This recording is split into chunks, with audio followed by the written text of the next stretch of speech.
السلام عليكم ورحمة الله تعالى وبركاته. مرحبا بكم في قناة عالم أم شاهين. إن شاء الله كلكم تكونوا بخير وعلى خير. اليوم بإذن الله نشارككم مع بعض تحلية رائعة وسهلة في التحضير، المكونات ديالها بسيطة، ممكن نحضروها في رمضان اللهم بلغنا إياه، وخاصة في السحور كتكون مغذية جدا. ندوزو مباشرة للطريقة والمقادير. نحتاجو التمر، أنا هنا تقريبا خديت 9 حبات، اللي بغير حلاوة بزاف ممكن يضيف أكثر. نحتاجو أيضا ملعقة من اللوز بودرة، يعني طحنت اللوز بقشورو. ونحتاجو ايضا موزه او حبه ديال البنان. كنوضعوا هاد المكونات كلها في الخلاط الكهربائي مع القليل من الحليب. هنا في الوصفه نحتاجو نصف لتر من الحليب. هنا وضعت القليل باش نطحن هاد المكونات جيدا. هذا هو الخليط اللي حصلنا عليه.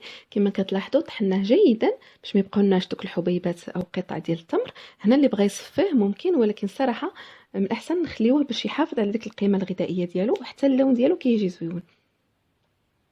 من بعد كنضيفوا له ساشي ديال الفلون بنكهه الفاني، يعني الخنشه اللي كتمشي مع نصف لتر، وملعقه من النشا. هنا لانني بغيت الخليط يكون كريمي نوعا ما. كنخلطوا هاد المكونات جيدا. من بعد نضيفوا الكميه المتبقيه من الحليب.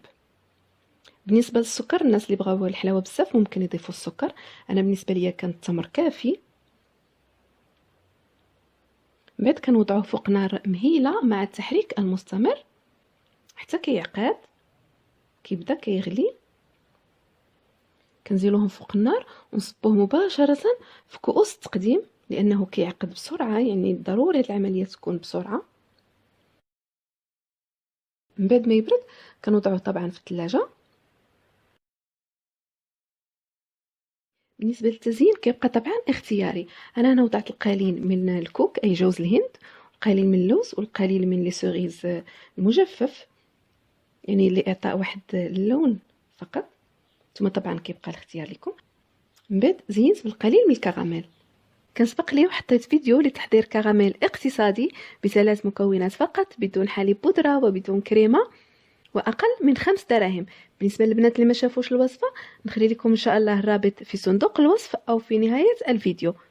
ولكن النصيحه اللي نقدم لكم هو انه الا كنا حضرنا هذه التحليه هذه في رمضان وخاصه في السحور، من الاحسن اننا ما نضيفوش الكراميل. كان هذا هو الفيديو ديال اليوم، نتمنى انه يكون نال الاعجاب ديالكم. الا عجبتكم القناه طبعا ما تنساونيش بالاشتراكات ديالكم والتعاليق واللايكات، وبارطاجيو مع الاصدقاء لتعم الفائده ولتكبر القناه. الى فيديو قادم ان شاء الله، خليكم على خير.